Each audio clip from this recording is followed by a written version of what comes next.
Hello everyone, and thank you for joining today's webinar on food waste. We're just going to wait a couple minutes and then we'll begin. Great, so I think we've got quite a few attendees on here now, so we're ready to begin. So good afternoon everyone. I would like to welcome you all to our webinar today on food waste, looking at ways that we can waste less food and save more money. So my name is Kirsty and I work for the North London Waste Authority. And I will be moderating and hosting today's session. And I also have my colleague Val, who will be the main presenter for today's topic, which is food waste. And before we begin, we will go through a couple of admin announcements. So feel free to introduce yourselves. There's a question and answer function that you can use as the chat function as well. So if you've got any suggestions, questions, pop them in there. And we'll be doing a dedicated Q&A section at the end, so you can pop your questions in as we go along, but please note we'll be answering those questions at the end. And yeah, feel free to introduce yourselves and welcome. And then another thing to note is, unfortunately, our cameras aren't working today. We're looking to get that fixed. We're using a new version of Teams Live, and yeah, so it's not currently working, so I do apologise. However, if you would like to access the subtitles, there should be an option to turn this on the bottom right hand corner. You can either go to the settings or the CC option there. If you click on that, you should be able to turn on subtitles, and that should make it easier if you should like to use that. Okay, and before we start the webinar, just for anyone who might not know who we are, we're the North London Waste Authority, also known as NLWA, which is a statutory waste disposal authority, and it's responsible for the 7 boroughs on the right. Those 7 boroughs on the map on the right, responsible for arranging the recycling and treatment for most of these boroughs, managing the reuse and recycling centres, and promoting waste minimisation and recycling.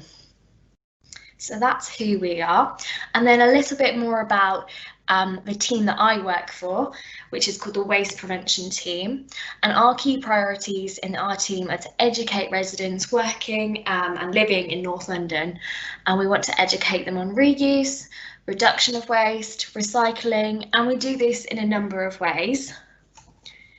So we do this through community events, presentations like the one we're delivering today. We engage with businesses, we have stalls, upcycling workshops, and we also have a schools education programme. So you might be acquainted with some of our outreach activities, or you may have attended one of our events before, which focus on food waste. And so we've had events such as Waste Less Lunch Free, where you might have got, some free samples of food and spoken to some of my colleagues about how you can reduce your food waste. We do stalls at universities and offices. And again, like the food waste presentation we're delivering today, we also deliver these to community groups, which we're doing obviously online at the moment due to COVID-19. And so now I'm going to hand over to my lovely colleague Val, who will be the main speaker today, talking all about food waste. So over to you, Val. Thank you, Kirsty. Good afternoon, everyone. Thank you all for coming over today to learn more and chat about food waste in the UK. In this webinar, we will see some tips on what can be done to minimise the issue and help you to save up to £730 per month. Unfortunately, the UK is currently throwing away around 9.5 million tonnes of food per year. This is the equivalent of £19 billion a year. And 70% of this food is still perfectly edible and suitable for human consumption.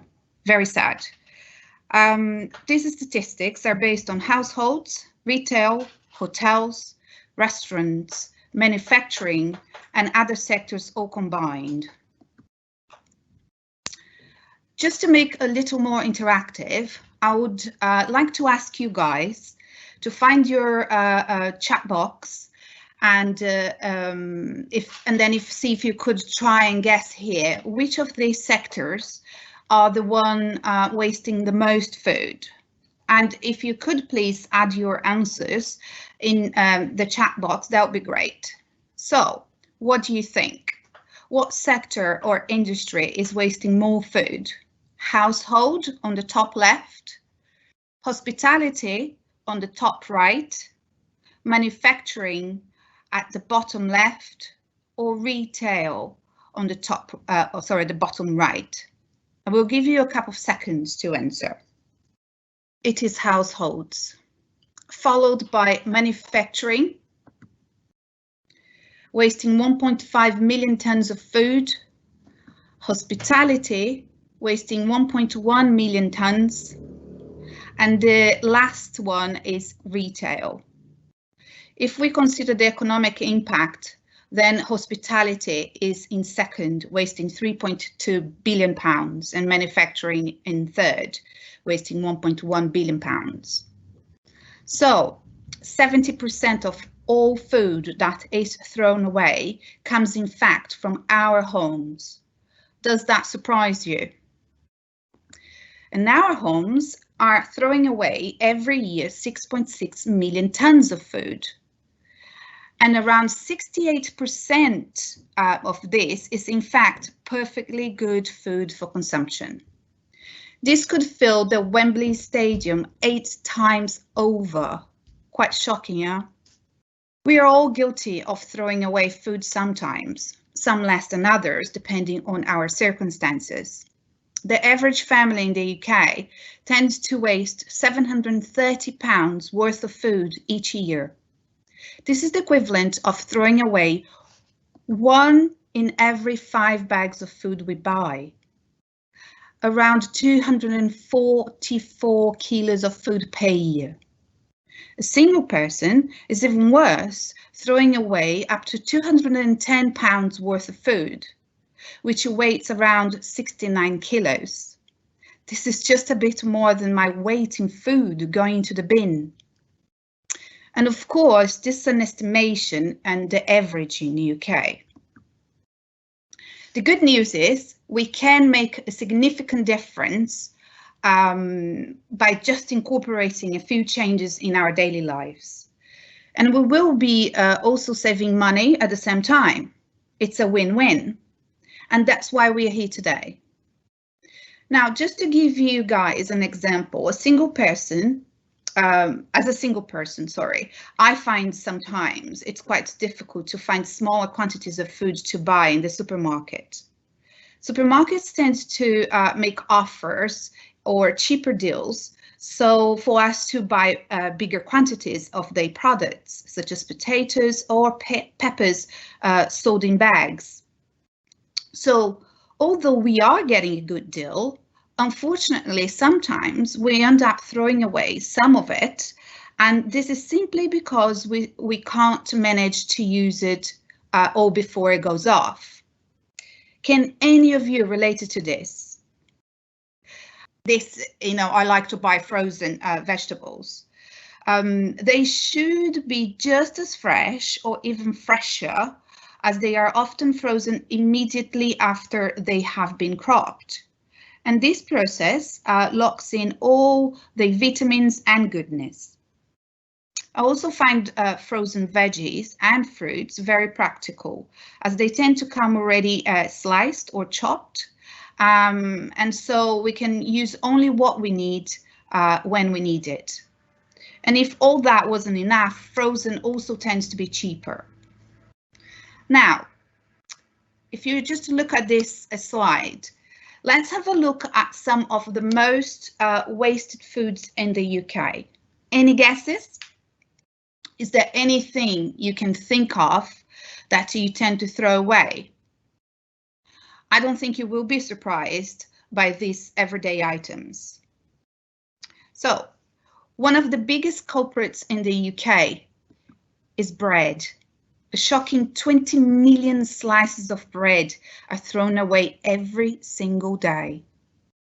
This is followed by potatoes, a staggering 4.4 million potatoes are discarded daily. Milk is in third, wasting 3.1 million glasses of milk that goes, into the drain every day. Fourth is cooked meals, including red meals, and strangely enough, in fifth place is fizzy drinks.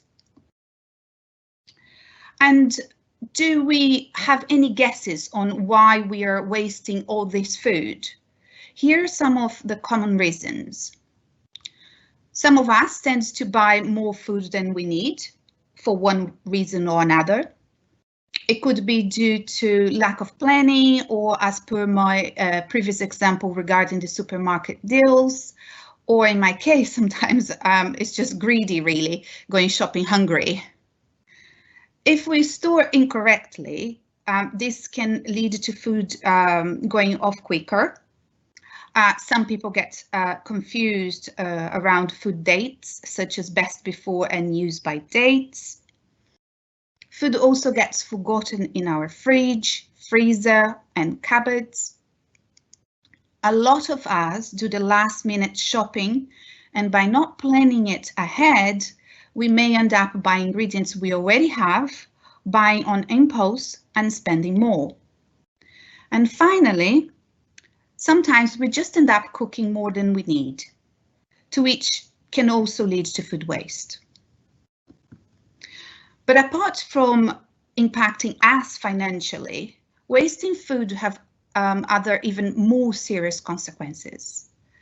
A lot of energy and water goes into growing and producing food, transporting it, and packing it. Food production is one of the biggest sectors regarding CO2 emissions, which is one of the causes for global warming. And at the end of this process, we have also to deal with the 9.5 million tons of food wasted, which adds to energy consumption, more CO2 emissions, methane emissions, and of course, it will impact on the cost of the disposal for local authorities.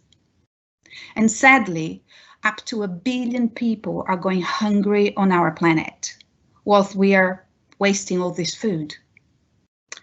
However, with a few, small changes, we can help reduce this impact.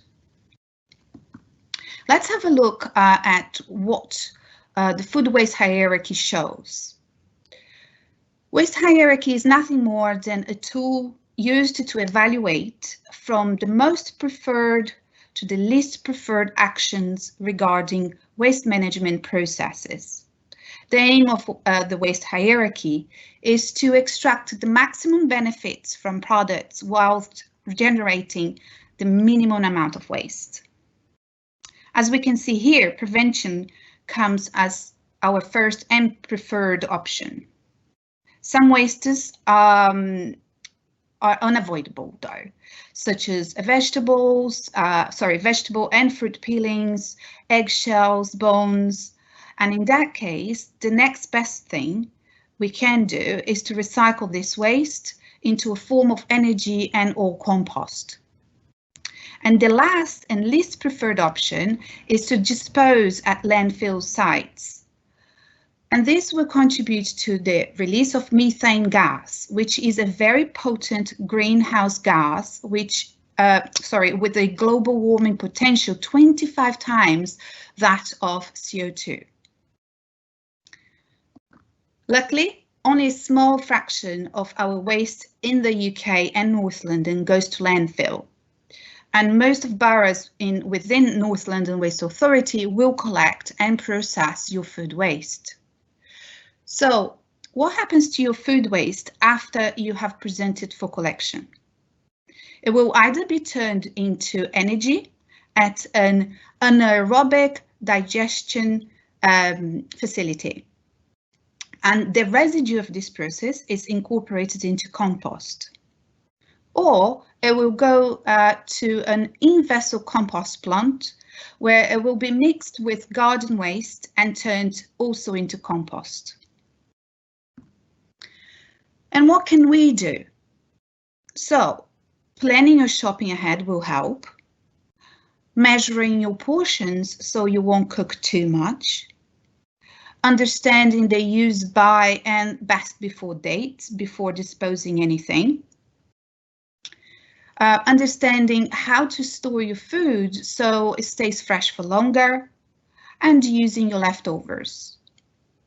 I'm sure most of you are already using some of these tips, but here they are in more details.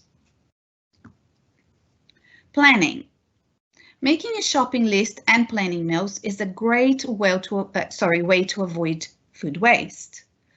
You can start by checking your cupboards, fridge and freezer and see what you have already before even going to the shops. You probably have already several full meals worth of ingredients within your fridge, freezer and cupboard, and potentially can even avoid a trip to the shops. I have noticed that during lockdown. It's also a great idea to plan for some of your weekly meals, always leaving a bit of flexibility, of course, for when you are going out for dinner or having a takeaway. And you can also freeze your leftovers if you are not planning to eat it next day. To measure your portions is also another opportunity to make savings, support on having a balanced, healthy diet and avoid food waste. We often cook without measuring and end up cooking too much, which leads to leftovers. Having leftovers and consuming it is okay, but throwing away freshly cooked pasta or rice is really a shame, and it is avoidable by just finding your ideal portion and measuring before cooking. During our face-to-face interactions, we tend to give away a couple of tools, such as the rice measuring cup and spaghetti measuring tool as shown in the pictures here. Both tools will measure around 75 grams, which is what an average person would consume. However, of course, this will vary depending on your needs. But you can use anything really to find your ideal portion. To measure spaghetti, for example, you can hold it within your fingers a diameter of a 20p coin, and this will be around 75 grams. Okay, now food dates and labeling on food packaging can sometimes cause confusion. We used to have sell-by and expiring date labeled on products, but these are now being replaced with best before and use by dates. So, do you know the difference between use by and best before dates? The use by date label is used to follow health and safety.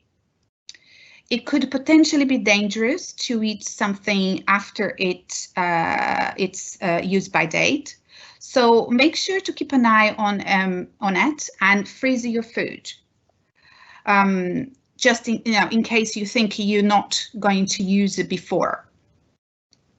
The best before date refers to the quality of the product rather than safety, meaning it may not be as fresh or the texture may have changed a little bit. But if the food item looks and smells okay, then it is usually safe to eat it. Next tip is storage. If we look for, we will find that most perishable products will have instructions on how to store them, so they can keep fresh for longer. The olives here, the first picture, recommends being stored in a cool and dry place, away from direct sunlight, and once opened to keep it refrigerated. The snowflake symbol on this other product at the bottom means it can be frozen, and it goes on giving more details about defrosting and that we should not refreeze it once defrosted, and this applies for most of perishable frozen products. You can also find more information on storage and what items can be frozen on our website. You will find there, for example, that even eggs can be frozen. Did you know that? Other items that can be frozen are butter, cheese, cake, milk, herbs, fruits, so they can be used for smoothies. You can slice onions and freeze them, ready to be used when cooking. One can parboil and freeze potatoes. Just make sure to slice them up and cut them into cubes before freezing it. A tip for salads, for example, is to wrap greens in a kitchen roll. It will absorb any humidity and help keeping them fresh. For celery and carrots, you can keep the roots in a jar of water. It will keep them hydrated and therefore fresh for longer. For sauces, please read the packaging as instructions may vary. Some will need to be in the fridge, others can be stored in your cupboard.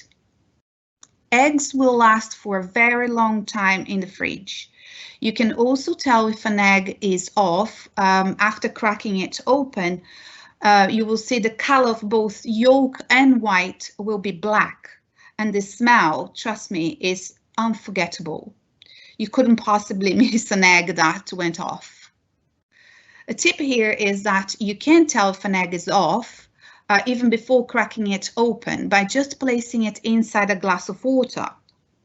If it floats, it's because it's off. If it sinks, it is then good to use. Potatoes and onions can be kept outside the fridge. Bread does not like the humidity of our fridge, so just follow the packaging instructions or freeze your bread. I love doing that, as I can just get the slices I need from the freezer, put them into the toaster or fry it with butter, and it will be just as good as when you bought it. Bananas will go black if kept inside the fridge, so just keep them away from the heat and direct sunlight. If they are going a bit too ripe, you can always use them for baking or make a very tasty banana compote.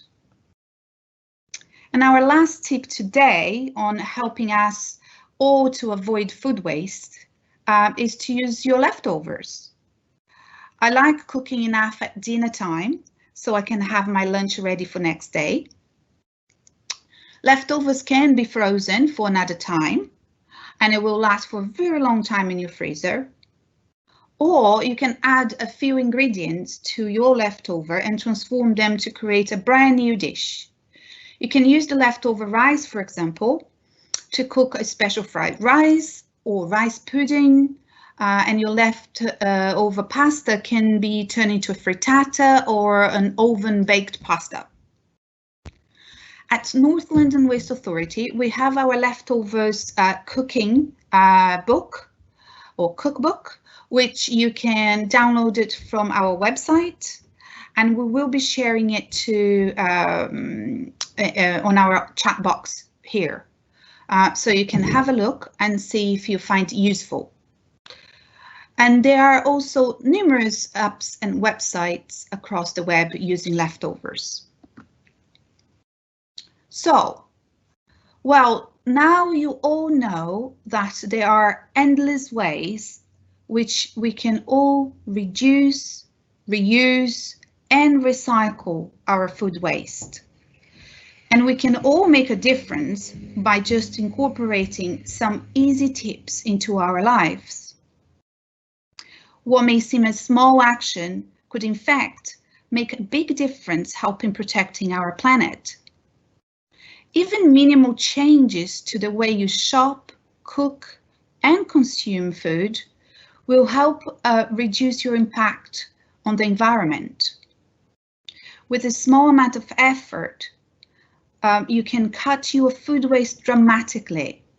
You can clearly save money and time. It's a win-win-win. Well, this is all from me today. Thank you all. I hope it was informative and helpful. I will now hand back over to Kirsty, and we will try and see if we can answer some of your questions today. Over to you, Kirsty. Great. Thank you so much, Val. Just a quick note, a couple of people mentioned that the sound was a bit echoey, so I do apologise for that. I've popped some headphones on, so I'm hoping that helps and you can hear me better. And if not, just pop it on the Q&A just to let us know.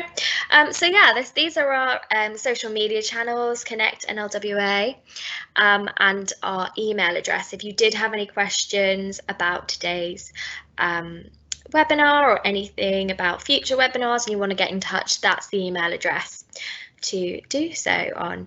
And so now this is the Q&A part of our webinar, so please feel free to ask away. We'll try and get through as many as we can, and anything we don't manage to answer or we're not sure, we'll hopefully get back to you. If we can't answer your question today, email us and we will get back to you with maybe a more thorough answer or anything like that. So we've got one question already. So where can I find, we're in Islington and Hackney, can I find zero waste shops? They are hard to spot. Oh, that's a really good question. Again, I'd have to probably look that up. I'm not entirely sure if we've got our own map about zero waste shops, but I know there are quite a few in Hackney and Islington. So yeah, if you don't mind sending us an email, we might be able to find you a map, but I won't be able to do that right now, unfortunately. Any other questions? So we'll wait until the questions come through. But yeah, I just want to say thank you so much, Val. That was really informative. And I know a lot of the tips are probably quite simple in many ways, you know, write a list and try and check your fridge and your cupboard and your freezer. But all the same, they are really useful because, you know, sometimes we do end up going to the shops more than we should, or we do change our plans last minute and fancy a takeaway or go to a friend's house that wasn't originally planned. And sometimes we do waste food. So it's good to know that obviously freezing anything that we might want to eat later, and yeah, just some really basic tips. It's just really, really good to kind of remind ourselves. And if anyone else has any suggestions or things, recipes, things that they do specifically to help reduce how much food they might waste, or that if they're really good at not wasting any food, that would be awesome if you could just let us know. So we've got another question come through. So, do you collect food waste in all of your boroughs? I'm from South London, where only one borough collects food waste. Unfortunately, not all of the boroughs, all of the 7 boroughs collect food waste, but the majority of them do. The best way to check if your borough in South London does, or I know you're saying that a lot of them don't, but is to just check on your council website. That's usually got all the information about whether or not your household in particular has access. Sometimes the borough might have a food waste collection, but for example, if you live in a flat above a shop, they might not be able to provide that service. So even if you do live in a borough where they might have a food waste service, it's not every single type of property. And Lauren has said, hi, and thank you for the webinar, ladies. I used to live in Herts, where they had a caddy. Although I now live in Redbridge, they do not collect any food waste. Any thoughts? I have limited space to compost and veg peelings. That's a shame that you don't have access to a food waste service. Again, if you have a small flat or small house or whatever in London, which most people do, or you might not have access to a garden, it is tricky to know what to do with food waste, particularly if you don't have access to that service. Do you have any suggestions on that? So Lauren was saying, Val, that she doesn't have space to compost, basically, which would be a good alternative if you didn't have the service. But can you think of anything?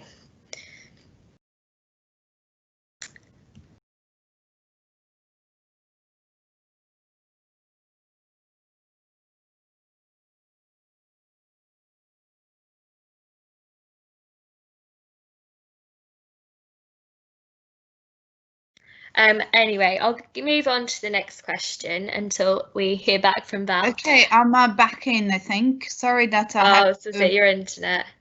No worries. Yeah, so it's all back again.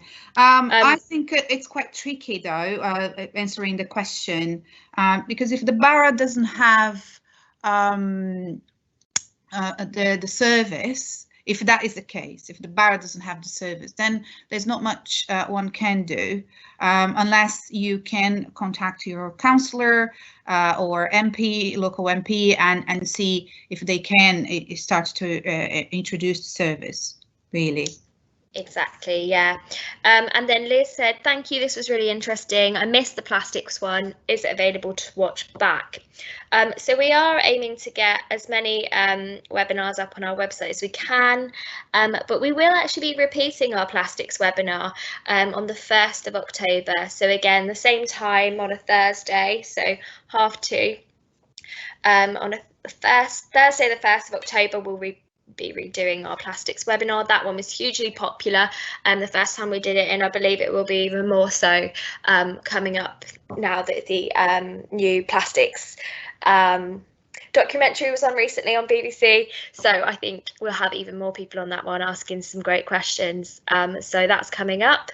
Unfortunately, we didn't record that one. We've only recently got this on a type of platform. We were using a different one which didn't allow us to, but as soon, like for example, if today and the quality isn't too bad, we'll try and get the all of the slides for our webinars up, but potentially the recordings will come.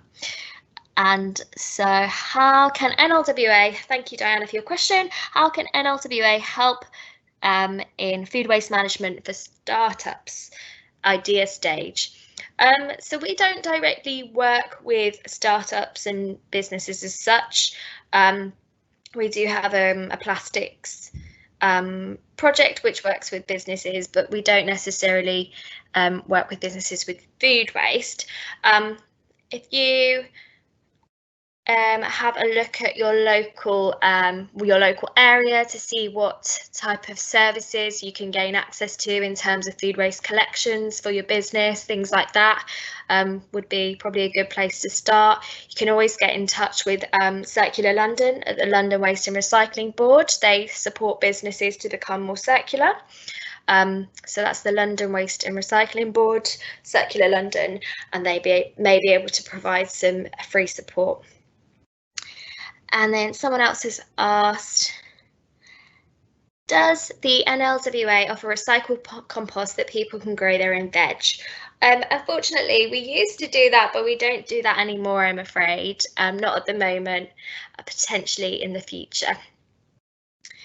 And then Nicole has said, what is the best way to home compost and what can't go in? Oh. I can answer that if you want. Yeah, please do, Val.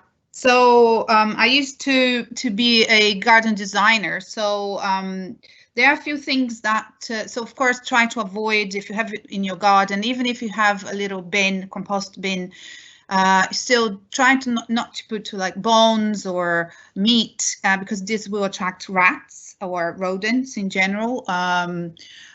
So a good mixture of compost is having a little bit of dry material as well as your fruit, like fruit peelings and vegetable peelings and so on. So, the fruit peelings will be quite wet or humid.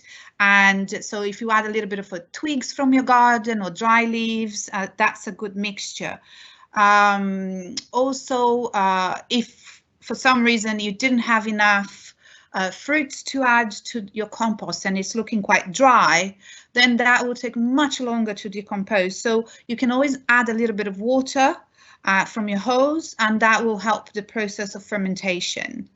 But yeah, you can put anything, again, apart from, I wouldn't recommend meat and bones, so, but yeah, just give a go.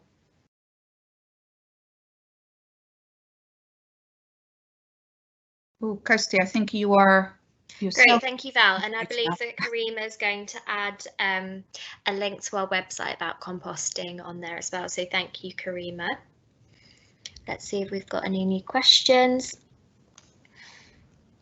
So just add to, I think when you're mentioning about the tips that we gave it today, it's like you said, most of people, they already know, but I think not a lot of people would have known that households are the main ones, causing food waste. And, it's true. Yeah. I was shocked when I first heard it a few years ago. Exactly. And it's by a big difference, isn't it? So that's why, I mean, the good news here is that in this case, it is all in our hands, really, to make a massive difference, to make an impact, a positive impact, by just doing a few of those tips, Exactly. Great. I think that's all of the questions. Thank you so much, everyone who attended. Again, if there were any tech issues or sound issues, I do apologise. I hope the headphones have helped to make our voices slightly clearer. We will definitely use them next week. 2 weeks time. And if you are around next week, do remember it's Recycle Week. You might see lots of stuff on our NLWA Connect NLWA social media channels. But yeah, thank you so much, Val, for today's webinar, for all of that great information. Thank you all. Thank you, everyone. Have a lovely evening.